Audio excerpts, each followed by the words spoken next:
Building a global business is all about ambition. The success of that ambition depends on your global network and how you manage it. At HSBC, we understand how frustrating it can be. Multiple accounts across the world, financing options based only on your local performance, capital and liquidity inefficiencies, and high barriers to entry in new markets. We can help. Our international subsidiary banking teams around the world harness the power of our network to help you succeed. We serve over 8,000 global corporations across more than 50 countries and can offer you dedicated teams structured to mirror the way you work across parent and subsidiary levels. Tailored solutions that provide greater cost efficiencies, better use of working capital, and help in reducing cross-border risks. A consistent service to enable you to grow at scale. A central technology platform that will help you track your finances in real time, and access to our global network of experts, empowering you with insights and connections. We are your banking partner now and for the future. So first of all, I'm going to be introducing the company we have chosen. We have chosen HSBC Holdings PLC, which is a British multinational investment bank and services holding company. It was the sixth biggest bank on the planet by 2020 and the biggest in Europe, with complete resources of around 2.715 trillion US dollars as of August 2020. The Hong Kong and Shanghai Bank was established by Thomas Sutherland in the then British state of British Hong Kong on 3rd March 1865, and in Shanghai a month later, profiting by the beginning of exchanging into China, including opium trading. It was officially fused as the Hong Kong and Shanghai Banking Corporation by an ordinance of the Legislative Council of Hong Kong on 14 August 1866. In 1980, HSBC gained a 51% shareholding in US-based Marine Midland Bank, which it stretched out to full proprietorship in 1987.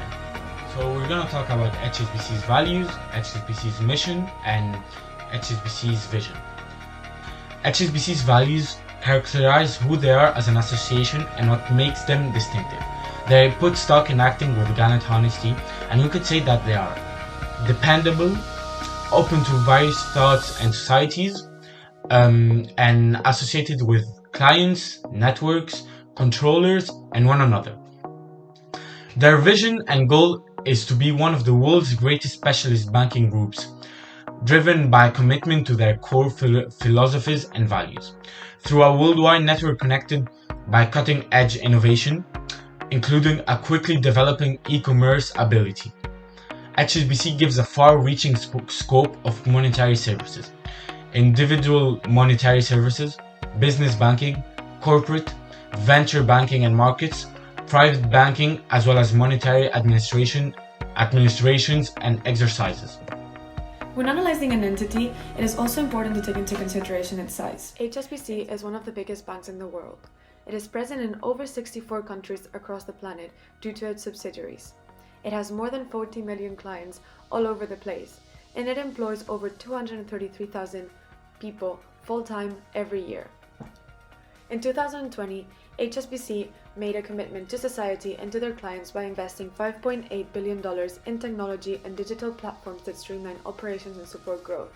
It is the firm's belief that during times of uncertainty like this pandemic, their clients should feel backed and should feel like things are easy.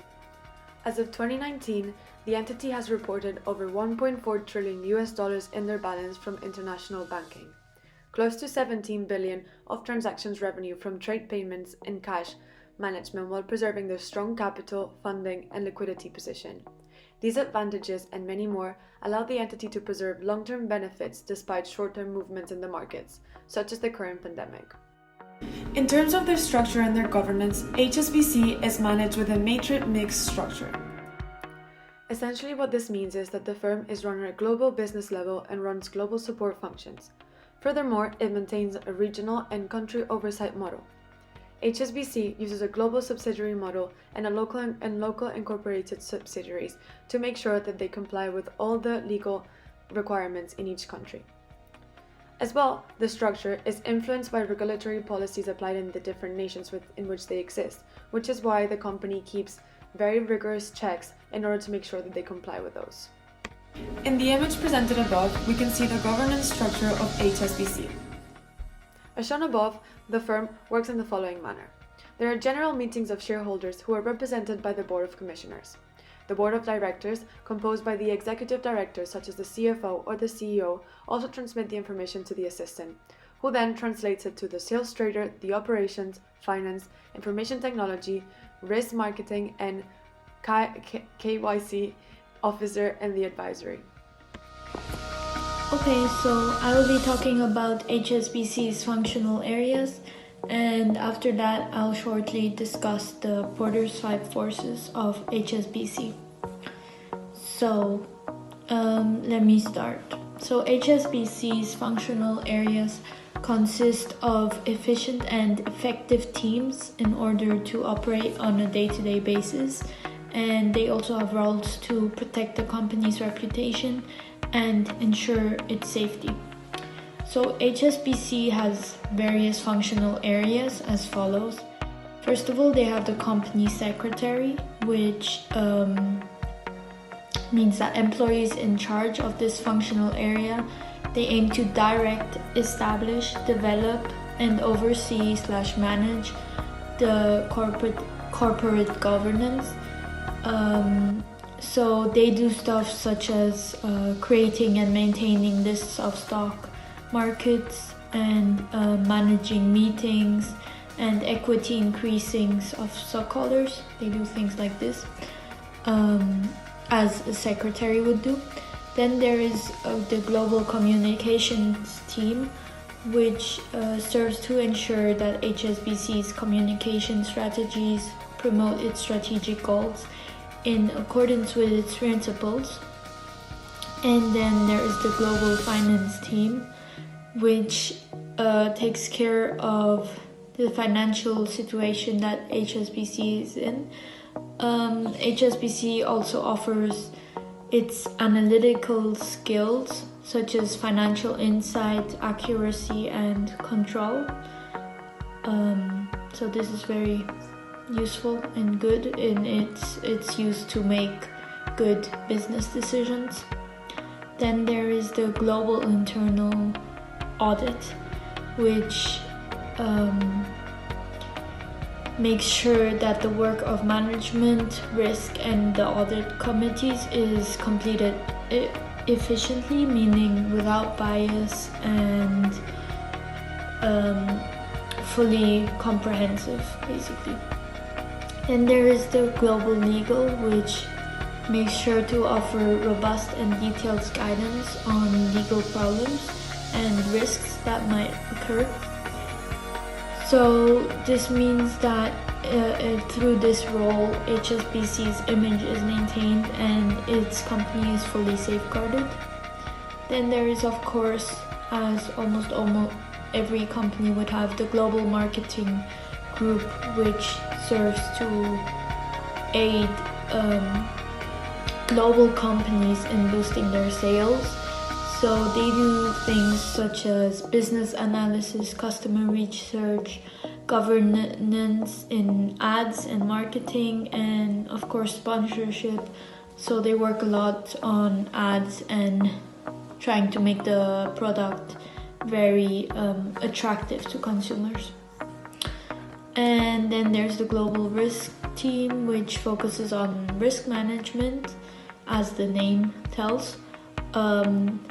So it looks at the range of risks such as security, information security, credit, pension, insurance, market, and reputational issues.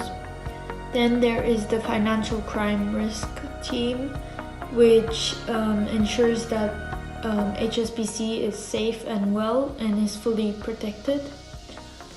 And then, of course, there's the global sustainability team, which works with the goal of building long-term client partnerships and generating sustainable profits for shareholders. So, for example, this team concentrates on handling problems concerned with the social and environmental impacts that might be present during events and that the bank might be financing. And it also looks at the environmental footprint that HSBC leaves behind. Then there's the global strategy and planning team, which has the role of ensuring HSBC's smooth and fluid operation. And finally, last but not least, is the human resources team, which exists simply for use by its employees. So this is really a team which offers supervising mechanisms such as rewards, learning, and development in order to make sure that the employees are fully able to perform at their best. Okay, so now I will finish with that. So I will move on to the Porter's five forces of HSBC. So first of all, we have the bargaining power of buyers, which means buyers and consumers, the same thing, have no say in price, so they cannot control prices. This is because HSBC has a large amount of suppliers, and obviously consumers want to pay at the lowest prices possible, and therefore HSBC makes sure to make profit at the lowest prices possible. Then bargaining power of suppliers. So overall bargaining power of suppliers is low. For instance, bank capital.